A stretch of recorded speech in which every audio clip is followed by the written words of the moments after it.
Hey, welcome to Tuesday's show. I'm Ultra David. And I'm James Chen.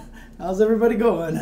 It's going to be a pretty stacked show, finally. I feel like we've had some shows that are, like, not that action-packed, kind of rambly a little bit. Right. But it seems like there's a lot to talk about this time. Yeah, well, you've been gone for a couple of weeks. I was gone. Right, so we haven't done an official Tuesday show in about 2 weeks. 2 weeks. Yeah, so, I mean, the reason why you were gone, of course, is that you were at GDC. Right, so I was at Game the Developers Conference. Correct. Yeah, That's where I was Uh-huh. in San Francisco this past week. Mm-hmm. So I gave a talk there. That's why I went up. I proposed talking about legal issues in competitive gaming. In competitive gaming. Yes, and I didn't. I managed not to say the word esports at all in my whole talk. Yes, mission accomplished. Hang on a second. Oh, keep going. Keep Okay. going. I'm just gonna And, adjust camera. Anyway, so I wrote this talk. Gave it on Tuesday. I was there from Monday night until Friday morning, and it was very interesting. It seemed like the talk was reasonably well received. There were lots of like older people there. You know what I mean? Like it wasn't like a lot of the panels which are just sort of like interest things. It was like a lot of the people were there for like business. Like there were businessmen there, which was pretty sick actually. That's really good. I mean, especially for you, right? Right, exactly. Yeah, exactly. So afterward, I traded business cards with like a dozen people. Dude, that's so sick. Just mission accomplished. Look, I love talking about that stuff, but also, I mean, it's advertising. Yeah. For myself. I mean, that's for right. Sure. Yeah. So it seemed like a success. I don't know whether the talk will be online. Well, that is to say, I know it'll be online if you want to like subscribe to GDC's thing. You can pay whatever the amount of money is, and you can see all of the talks. I'm not sure whether this one's going to be out for free. I know some of them will be. The thrust was just basically that it's not sports and don't treat it like that. Right. Rights holders are too powerful. They own games in a way that nobody owns basketball, for example, and that influence just pervades through everything. Right, It's a huge impact. So, I mean, that was the thrust of it. Yeah, I mean, it feels like I don't know, like Riot is in a good position because they own League of Legends and they're promoting League of Legends like basketball. NBA owns everything, right? But to see it all as one kind of thing doesn't seem to work. NBA doesn't own basketball, right? Like that's true. I could start a basketball league. Nobody's going to care about it, but like I could start it, right? Theoretically. Fair enough. Well, that's a huge difference that they have the ability to. They can say you can't play League in tournaments. Like, you can't stream it. Right. You can't even play. They can kick people off. Right, so if someone tried to start a random league, an LOL league, like, literally they could just be like, nope, you're done. Exactly. Right, okay. But here's interesting, at least from a lawyer's perspective. I don't know if this is actually interesting. But there could be some antitrust concerns with that. Are they restraining the market too strongly for League of Legends tournaments? Would that open themselves up to an antitrust concern? Right. Maybe. There's no case law on something like that. Right. So who knows? But interesting to think about, I think. So that was in the talk too. Okay, cool. Talked about a players' association and how it's pretty unlikely. Anyway, that was that. The rest of the week was cool. I wouldn't say that I saw too much that was of interest to fighting game people. Okay. I tried to see virtual reality stuff. I was about to ask, did you manage to get a hold of it? None. Zero. What? Zilch. Nothing. All I could do was stand in line for some Oculus games. Like I've used I've tried it before. Oh, okay. So it wasn't that new to me, but like I saw people like doing like these ridiculous things, like they had it was very sci-fi looking, like a cage around them, and then the ground that they were standing on in the cage was like some slippery material or something. I don't know. And so like they were walking on it, and they were like pointing a gun around, and they were like bound in by this little kind of treadmill-ish belt. almost. Yeah, it's like a treadmill kind of. Yeah, weird. And like you could see what they were doing on a screen, and it looked totally sick. But that was it, and you couldn't get into like see like Valve's new thing. Like it wasn't available for regular schmoes, so I didn't get to see it. I did get into the NRS was there, and there was an MKX thing. Nice. But it's all under NDA. So if you get into the talk, it's under NDA pretty much, or was it not a talk? It wasn't a talk. No, I mean they had a room where they were showing the game off to members of the media. Gotcha, but there's an embargo on like when you can start talking about it, so I can't talk about it. But there was a lot of interesting stuff. I'm sure it'll come out soon. I know there was a KI panel there, wasn't there? There was the Guilty Gear graphics panel. Yeah, I was gone for that already. I wish I had seen that. Oh, okay. Yeah, that was on Friday. I was already out of there. Yeah, I mean, if you didn't get a chance to see the Guilty Gear panel, it's pretty much a lot of regurgitated information from the 4Gamer article that they had. Right. And there's a couple of good translations. I tweeted them out a while ago. If you guys want them again, just tweet at UltraChenTV and I'll throw that link out again. So yeah. But yeah. Anyway, it was an interesting week. Was it a packed conference for the people talking to you? I mean, for your talk? in my talk. No, it wasn't packed. I would say that room could have held a couple hundred people, and there were maybe like 75. Oh, okay. You know, so it wasn't Dude, packed. it's your first talk, and like not a lot of people. You know, like you're not like, hi, I'm Valve, or I'm like craziness, right? No. So that's pretty good. No. That's pretty good for sure. And look, I'm interested in that topic, but I know that a lot of people couldn't care less, right? So I was just happy that that 75 people came or whatever it was. That was good enough for me. That was good. So, okay. But that was the first time that GDC has had an esports summit, which is what it was called. Oh, so hopefully in the future, it was focused on esports. It was, yeah. Gotcha, it was the entire day. Gotcha, hopefully in the future they liked it well enough to bring that stuff back, because that's a part of the games industry that's gigantic and growing. Yes. Whatever you want to call it, esports, competitive gaming, pro gaming, whatever. It's a huge thing, so it's worth having conferences about. Right. Okay. So. Anyway, that's why I wasn't here last week. Yep, but in the past 2 weeks, we had 2 Capcom Pro Tour ranking events take place, and we haven't talked about their results yet. So the first one, of course, is the Cannes Winter Clash, which took place in France a couple of weeks ago. That was the event that there was a qualifier at NLBC for that Smug won, but then he couldn't go because of school. Right. So Dominion went in his place, but a bunch of other people went. So what happened? What are the results? Okay, well, you're right. It was super, super stacked. And this was the first Capcom ranking event, if I'm not mistaken, right? Yeah, I think you're right about that. Okay. Well, I'm not 1,000% sure about that, but in any case, it was. Yeah, there were, Sako was there, and Xiaohai was there, and Dominion was there, and Luffy, and whoever you would expect from Western Europe was there. Okay. So top 8, Dominion. Okay. 7th place. Okay. With Guile. Xiaohai also 7th place with Kami. Kanba Doyu? Xiaohai? Well, whatever. I'm not gonna get that pronunciation. That's their Twitch channel thing. Yeah. Okay. Tonpi, the Japanese Viper, got 5th place. Valmaster got 5th with Chun, of course. Jihosan got 4th with Kami and Guile. Wow. Okay. Infiltration got 3rd with DeCapri, Akuma, and Hakan. Hori Sako got 2nd with Elena, Evil Ryu, and Gen. Winner of the whole thing was Punko Seth. Yes. Did you get to see any of this? I did get to see some of this. Okay. Yeah. How much did you see? Not the whole thing, but pretty decent sized chunk. I only got to see the grand finals. Okay. So I only watched Punko versus Sako, and first of all, I mean, just because I have to say this, Sako, that combo that he did against Seth was ridiculous. The one that ends in Kara Ultra? Yeah, jab uppercut so it clips him so he recovers in time, and he lands, and he has to Kara the Ultra to make it close enough to hit. He did I mean, Justin said he tried it, and he was like, wait, this is way harder than I thought, because he didn't know you had to Kara the Ultra at the end, otherwise it would miss. It just wouldn't reach far enough. So he was like, he just did that in tournament like it was nothing. Ridiculous.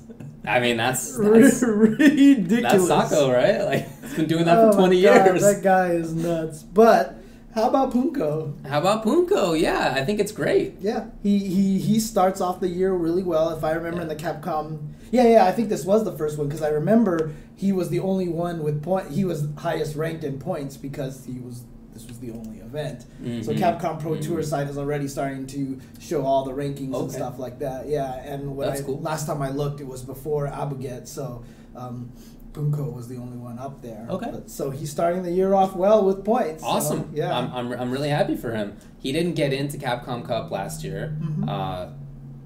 he did great at Evo a few years ago, and then there are these tournaments where he does really well, and then there are tournaments where you don't see him really. Right.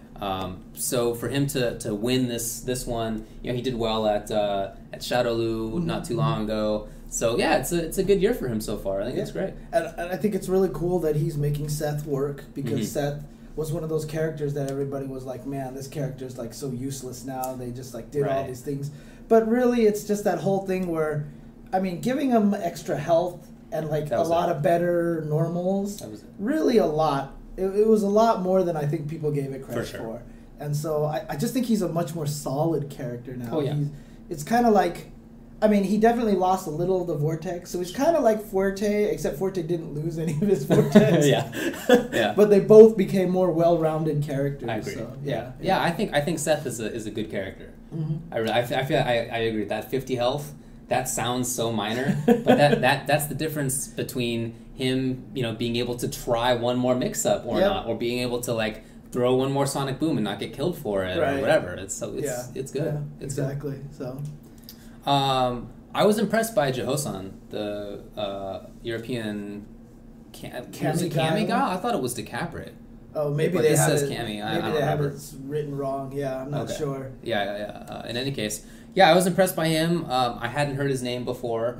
After the tournament, I saw some tweets from I think it was Alioun saying that he thinks that Jehosan and one other player, I can't forget who, are the best Guiles in Europe. Oh, cool. Which is interesting because you see I'm Still the Daddy doing really well pretty regularly, but actually in this tournament he got 9th and Jehosan got 4th. Yeah, I mean, not only did I'm Still Your Daddy got 9th, but Dominion got 7th. Right.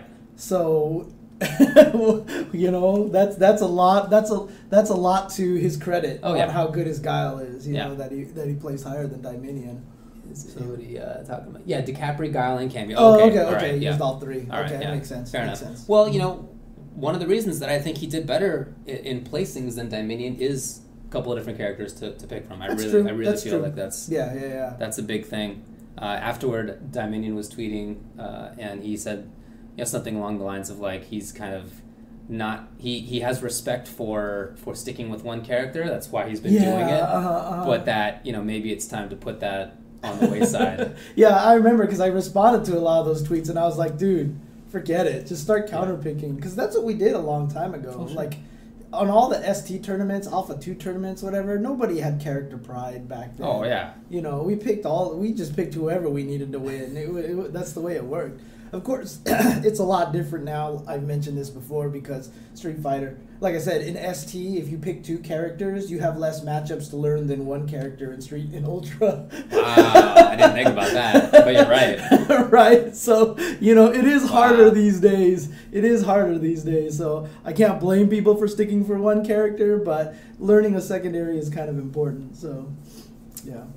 There was a 2v2 also. Oh, that's right, yeah. Tonpi and Dominion took that. I watched that. That was like the Dominion show at the end. He was basically I heard he like OCV'd everybody pretty much. He just carried.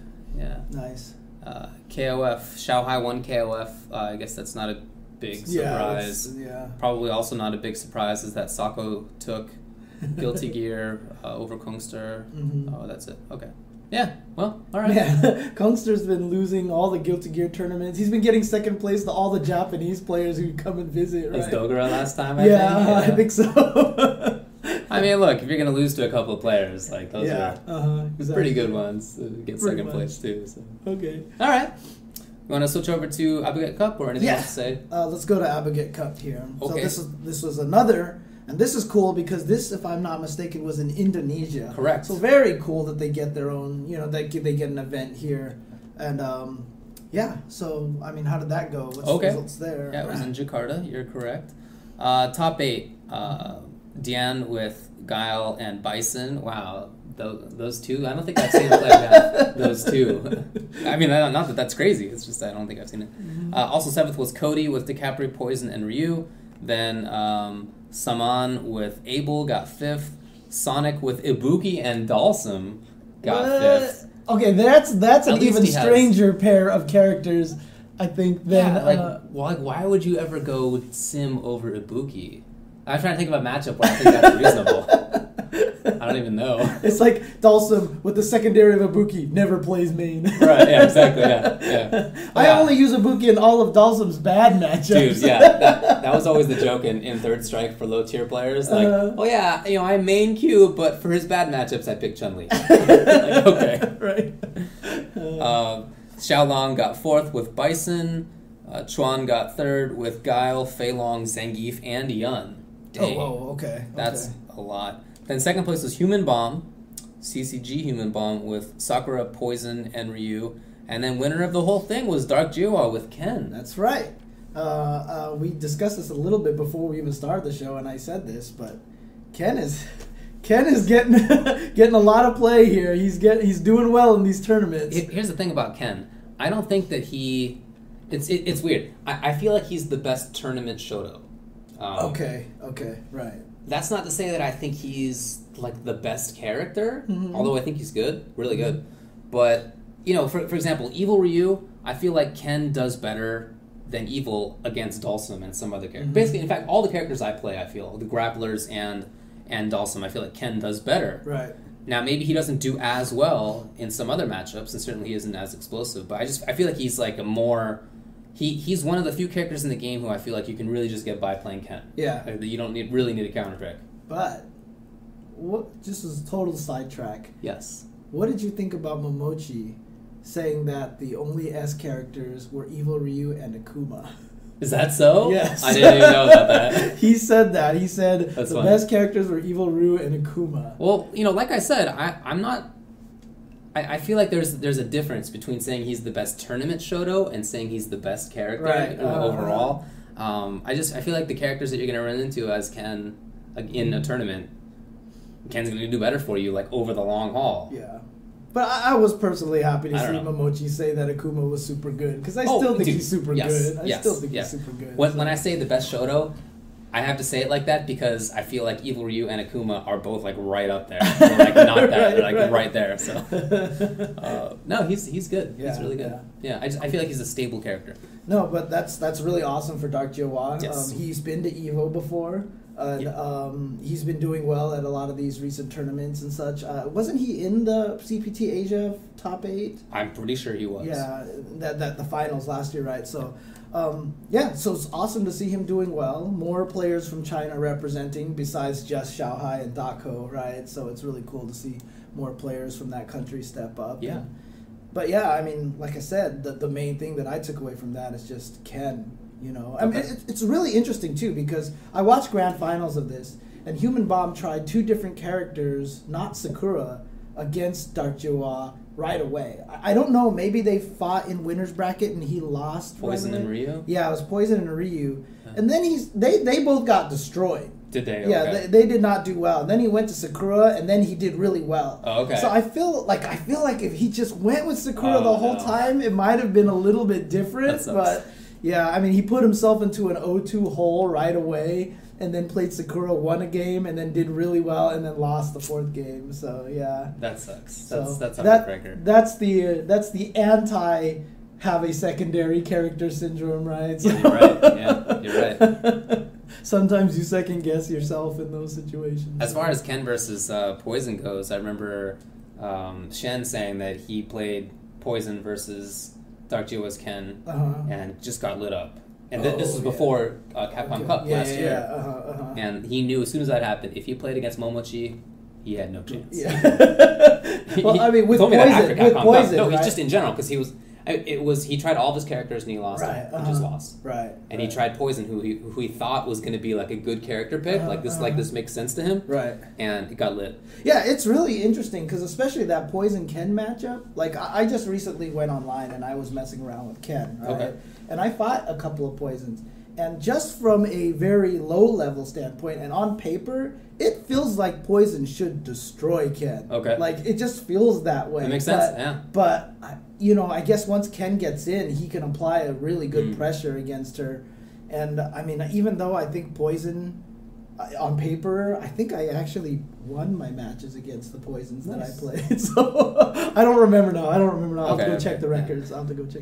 But Very cool that there's a big recognized rankings, points, etc. tournament in Jakarta. Okay, that's I saw that. Yeah, Maxo Plata's having fun in our stream chat right now. That's kind of cute right there. So yeah, what's underneath? Someone just created, I guess, a body emoji, like Twitch emote, so you can put everyone's head on the body now. I like it. Yours fits on there really well. It actually does. Tell you, it looks like College David. No, it does. It's true. Yeah, that's true. The shades and the tank top. Yeah, right. Yeah. No, I'm really happy that Jakarta got that. That's a gigantic city in a huge country.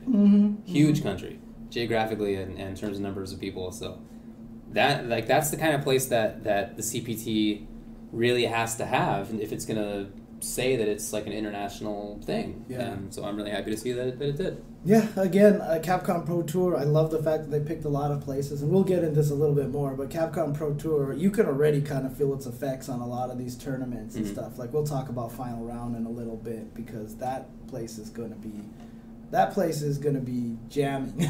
Yeah. But do you have anything else to say about Abigget Cup? I think that's it. Okay. So do you want to take a quick break? Let's and do then that. when we come back, we will talk about the upcoming events. Okay. All right. Be right back.